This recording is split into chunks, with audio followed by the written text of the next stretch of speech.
মসজিদে নববীর মধ্যে ঢুকলে বন্ধু কলিজা ওঠো ঠান্ডা হয়ে যায়। বন্ধু এই পাথুই সরকারি প্রাথমিক বিদ্যালয়ের মাঠ প্রাঙ্গণের মানুষগুলো রে, আমার ভাই আমার বাবারা, আমার মা আমার বোনেরা, সবাইকে ডেকে ডেকে বলছি বন্ধু তোমরা সরে নাও। ইয়াজিদ কত বড় ক্যারেক্টারলেস ম্যান ছিল বন্ধু। 63 হিজরিতে জিলহজের চাঁদের 27, 28, 29 তারিখ এই 3 দিন, কয়দিন? এই 3 দিনের মধ্যে সকল নাপাক কাজ সে বৈধ বলে ঘোষণা দিয়েছে। সকল অবৈধ কাজকে সে বৈধ বলে ঘোষণা দিয়েছে, সকল হারাম কাজকে সে হালাল বলে ঘোষণা দিয়েছে। মসজিদে নববীর মধ্যে বন্ধু 3 দিন পর্যন্ত আজান নামাজ পড়তে দেয়নি।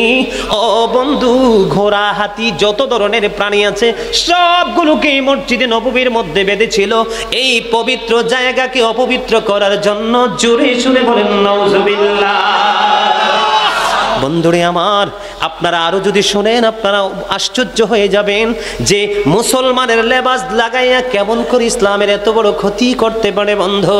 তিনি 1000-এরও বেশি মহিলা ইয়াজিদ বাহিনীর তাণ্ডবে ওই 63 হিজরিতে এমন তাণ্ডব চালিয়েছেন বন্ধু, 1000-এরও বেশি আমার বারা ও বন্ধু অবৈধ সন্তান প্রসব করতে বাধ্য হয়েছে। আরো জোরে বলেন না নাউজুবিল্লাহ। এটাকে কখনো কোনো ইমানদার মেনে নিতে পারে? কোনোদিন সহ্য করতে পারে? কিন্তু আমাদের দেশে অনেক বড় বড় বন্ধু নামের আগে অনেক টাইটেল থাকে, নামের অমুক বক্তা, তমুক বক্তা, অমুক পীর, তমুক পীর। ওই ফিরেনা পর্যন্ত ইয়াজিদের পক্ষে কথা বলেছে, আমি নিজেই শুনেছি। জোরে বলেন নাউজুবিল্লাহ। হাজার হাজার মানুষ বক্তার সামনে বসে আছে, শত শত মানুষ বক্তার সামনে বসে আছে। ইয়াজিদকে যখন রহমতুল্লাহি আলাইহি বলছে, হযরত ইয়াজিদ বলছে, ইয়াজিদ কোরআনে হাফিজ ছিল বলেছে, ইয়াজিদ দৈনিক 100 রাকাত নামাজ পড়েছে বলেছে। এই রকম আপনাদের মতো অসংখ্য মানুষ ওই বক্তার সামনে ছিল, পীরের সামনে ছিল, একটা মানুষ দাঁড়াইয়া প্রতিবাদ করে নাই। আপনারা বলেন ওরা কি ঈমানদার হইতে পারে? ওরা কি মুমিন হইতে পারে? বন্ধু, আপনাদেরকে বলার কারণ হলো আল্লাহ বলেছেন অকলু কাওলান সাদিদা, আল্লাহ বলেছেন সে দা রাইট থিং, সত্য কথা বলো। আপনাদের কাছে আজকে সত্য তুলে ধরবো, সত্য মেসেজগুলো দিয়ে দেব। যদি ভালো লাগে গ্রহণ করবেন, অ্যাকসেপ্টেবল যদি মনে করেন করবেন, আর যদি করতে না পারেন এটা হলো আপনার জন্য বন্ধু বদকিসমত। 1000-এরও বেশি মহিলা অবৈধ সন্তান প্রসব করেছে ইয়াজিদ বাহিনীর তাণ্ডবে। জোরে জোরে নাউজুবিল্লাহ। বন্ধু, 700-রও বেশি, এক এক রাওয়ায়াতে এক এক রকম বর্ণনা এসেছে, 700-রও বেশি সাহাবীকে ও বন্ধু বিনা হিসাবে কতল করেছে। আর জোরে বলেন না নাউজুবিল্লাহ। বন্ধুরে আমার, সাহাবী কেরাম সম্পর্কে, তাদের মর্যাদা সম্পর্কে জানেননি? তাদেরকে সাহাবায়ে কেরাম বলা হয় কেন? তারা অন্তরের চক্ষু দ্বারা, ঈমানি বিশ্বাস দ্বারা, চর্মচক্ষু দ্বারা নবীকে প্র্যাকটিক্যালি দেখিয়েছে এবং নবীর প্রত্যেকটা আদর্শকে তারা নিজের অন্তরে লালন করে বাস্তব জীবনে বাস্তবায়ন করেছে। এই কারণে তারা হয়েছে বন্ধু সাহাবী। সাহাবীদের ঘোড়ার খোরার পায়ের নিচের 3 আঙ্গুলের 1 চিমটি মাটি, কয় আঙ্গুল? 3 আঙ্গুলের 1 চিমটি মাটি যদি একটা পাল্লায় রাখা হয়, ওই গাউসে পাক থেকে ধরে বন্ধু কিয়ামত পর্যন্ত পৃথিবীর বুকে যতগুলো অলি পয়দা হবে সবাইকে যদি একটা পাল্লায় তুলে দেওয়া হয়, ওই সাহাবীদের ঘোড়ার খোরার পায়ের নিচের 3 আঙ্গুলের 1 চিমটি মাটির ওজন ভারী হয়ে যাবে।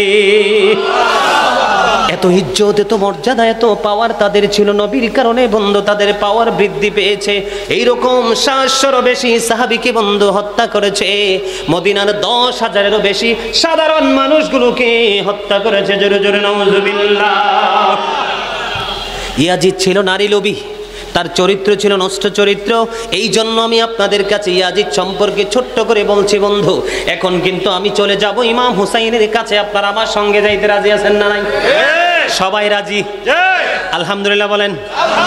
আর জোরে ইয়া রাসূলুল্লাহ ইয়া হাবিবাল্লাহ ইয়া রাসূলুল্লাহ ইয়া হাবিবাল্লাহ ইয়া রাসূলুল্লাহ ইয়া হাবিবাল্লাহ ইয়া রাসূলুল্লাহ ইয়া হাবিবাল্লাহ ইয়া রাসূলুল্লাহ ইয়া হাবিবাল্লাহ আমার মতের নিদান কালে আসিও নবী গো আমার শিয়রে দেখিব আপনাকে নয়ন ভরে ইয়া রাসূলুল্লাহ ইয়া হাবিবাল্লাহ ইয়া রাসূল ভালো লাগে না ইয়া হাবিবাল্লাহ ইয়া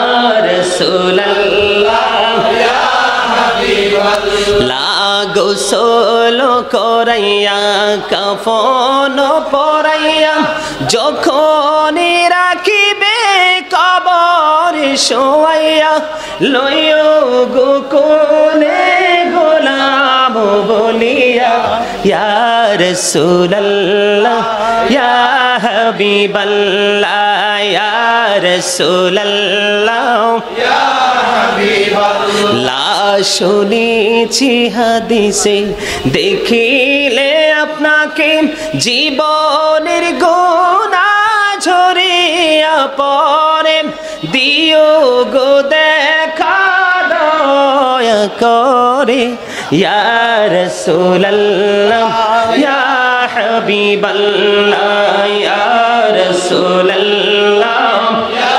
হাবিবাল্লাহ আসসালাতু ওয়াসসালামু আলাইকা ইয়া রাসূলুল্লাহ আলহামদুলিল্লাহ বলেন আলহামদুলিল্লাহ দুরূদ কি ভালো লাগে না জোরে জোরে বলেন ভালো লাগে দুরূদ is the most excellent prayer Muslim religion ধর্মাবলম্বীদের জন্য গুরুত্বপূর্ণ একটা ইবাদত হলো নবীর মহব্বতের দুরূদ যেই দুরূদ না পড়লে আপনার নামাজও কবুল হবে না রোজাও কবুল হবে না হজও কবুল হবে না যাকাতও কবুল হবে না এটা আমার কথা না নবীকে মহব্বত করে কেউ যদি প্রতিদিন 1000 বার দরুদ পড়তে পারে কতবার 1000 বার দরুদ পড়তে পারে নবী বলেছেন দাইলামি শরীফের মধ্যে এসেছে হাদিস খানা আজকে একটা আমল চমৎকার আমল আপনাদেরকে দিয়ে যাব সেটা হলো কেউ যদি হযরতে আনাস রাদিয়াল্লাহু তাআলা আনহু থেকে হাদিস বর্ণিত হাদিস খানা এসেছে দাইলামি শরীফের মধ্যে আমার নবী আপনার নবী দো জাহানের বাদশা নবী তিনি বলেছেন আমার উম্মত কেউ যদি মহব্বত করে আমি নবীকে ভালোবেসে প্রতিদিন 1000 বার দরুদ পড়ে কত হাজার বার 1000 বার দরুদ পড়েছে জান্নাত না দেখা পর্যন্ত তার মরণ হবে না আর জুমার দিনে যেই ব্যক্তি মাত্র 80 বার দরুদ পড়বে নবীকে মহব্বত করে তার 80 বছরের সগীরা গুনাহ আমার আল্লাহ মাফ করে দিবে বন্ধুরে আমার সেই দিকে আমার আলোচনা নয় ও বন্ধু আজকে আলোচনা করব ইমাম হুসাইন রাদিয়াল্লাহু তাআলা আনহুকে নিয়ে কত বড় নিয়ামত ইমাম হুসাইন রাসূলের কলিজার টুকরা তার সাথে প্রেম রাখলে মহব্বত রাখলে তাকে ভালোবাসলে আমাদের জীবন কতটা ধন্য হবে বন্ধু কতটা নিয়ামত প্রাপ্ত হবে সেই বিষয়ের উপর আজকে আমি আপনাদেরকে আলোচনা শোনাবো জোরে জোরে বলেন না সুবহানাল্লাহ আর একটু মহব্বতে বলুন সুবহানাল্লাহ বন্ধুরে আবার আল্লাহর হাবিব সরকার দো জাহা ও রাহমাতাল লিল আলামিন ইমামুল মুরসালিন শাফিউল মুজনিবিন তিনি পবিত্র জবান মোবারক দ্বারা তিনি বলে দিয়েছেন বন্ধু যে আমার হুসাইনকে ভালোবাসলো সে যেন আমি নবীকে ভালোবাসলো যে নবীকে ভালোবাসলো তার ভালোবাসা অটো আল্লাহর সাথে হয়ে যায় বন্ধুরে আমার আল্লাহ কোরআনে বলেছে মাইয়ুতির রাসূলা ফাকাদ আতাল্লাহ আল্লাহ বলেছেন হি হো অবিস দ্য এক্সেল অবিস আল্লাহ যেই ব্যক্তি রাসূলের নির্দেশ মান্য করলো সে যেন আল্লাহর নির্দেশ মান্য করলো আরেকটু মহব্বতে বলুন না সুবহানাল্লাহ আল্লাহ রাব্বুল আলামিন বলেছেন কুল ইন কুনতুম তুহিব্বুনাল্লাহ ফাত্তাবিউনি ইউহিব্বুকুমুল্লাহু ওয়া ইয়াগফির লাকুম যুনুবাকুম আল্লাহু গফুরুর রহিম আল্লাহ রাব্বুল আলামিন একবার স্পষ্ট করে দিয়েছেন না বন্ধু আল্লাহ বলেছেন সে বলুন ইফ ইউ ডু লাভ আল্লাহ যদি তোমরা আল্লাহকে ভালোবেসে থাকো ফলো মি মুহাম্মদ সাল্লাল্লাহু আলাইহি ওয়াসাল্লাম মুহাম্মদ সাল্লাল্লাহু আলাইহি ওয়াসাল্লামকে ফলো করো আল্লাহ উইল লাভ ইউ আল্লাহ তোমাদেরকে ভালোবাসবে এন্ড ফরগিভ ইউর সিনস আল্লাহ রাব্বুল আলামিন ক্ষমা করে দিবে বয়ানকার আল্লাহর, এটা কোরআনের আয়াত, এতে কোনো সন্দেহ আছে নি? বন্ধুরে আমার, নবীকে ভালোবাসলে আল্লাহর ভালোবাসা হয়ে যায়। এখন এই নবীর ভালোবাসা পেতে হলে রে, নবীর আহলে বাইতের ভালোবাসা আপনার অন্তরে আগে কি করতে হবে? ধারণ করতে হবে। জোরে জোরে বলুন না সুবহানাল্লাহ। বন্ধুরে আমার, ইমাম হুসাইন রাদিয়াল্লাহু তাআলা আনহুকে আল্লাহ কত ভালোবাসেন, ইমাম হাসান রাদিয়াল্লাহু তাআলা আনহুকে আল্লাহ রাব্বুল আলামিন কত বেশি ভালোবাসেন। বন্ধু, ও বন্ধু, আপনারা একটু মহাব্বত করে নজর দিবেন, কথাগুলো শুনবেন। একদিন ইমাম হাসান হুসাইন দুই ভাই কি করলেন? হাতের লেখা লিখলেন। হাতের লেখা লেখার পরে বন্ধু তিনি নবীর কাছে গেলেন ফয়সালার জন্য। আমার নবী ফয়সালা দেননি। তারপরে গেলেন হযরত আলীর কাছে। আলীও বন্ধু এই হাতের লেখার ফয়সালা দেয়নি। সর্বশেষে পাঠালেন মা খাতুন জান্নাত ফাতেমার কাছে।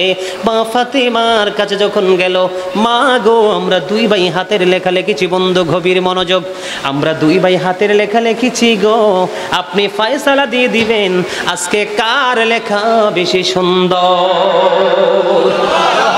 ও বন্ধু, হৃদয়ের জানালা সবাই খুলে শোনো গো, এখানে আমাদের জন্য কি শিক্ষা রয়েছে বন্ধু। মা ফাতেমা তিনি কি করলেন? বললেন, বাবা ঠিক আছে, আমি তোমাদের হাতের লেখার ফয়সালা দিয়ে দিব। আমি তোমাদের হাতের লেখা কার লেখা বেশি সুন্দর সেটা ফয়সালা করে দিব, একটু অপেক্ষা করো। মা ফাতেমা ডেকে ডেকে বললেন, আমার কাছে 60টা মতি আছে। কয়টা মতি? 60টা মতি আছে রে, আমার কাছে 60টা মতি আছে। আমি তোমাদের দিকে 60টা মতি নিক্ষেপ করব। যে বেশি কুড়াইতে পারবা তার লেখা বেশি সুন্দর বলে গণ্য হবে। বন্ধু, এবার মা খাতুন জান্নাত ফাতেমা যেমন তিনি বলতে শুরু করলেন তেমন তিনি করতে শুরু করলেন। তিনি করতে গিয়ে আবার কি করলেন? এক এক করে দুই ভাইয়ের দিকে বন্ধু একটা একটা করে 6টা মতি নিক্ষেপ করে দিলেন। কয়টা? আর আছে কয়টা? আর আছে একটা রে। এখন একটা কি একজন পাবে না দুইজন পাবে? মনে আপনাদের চিন্তা কি? হিসাব মতো একটা, যেহেতু আগের 3টা কি করেছেন, 3টা করে 6টা দুই ভাই নিয়ে গেছে।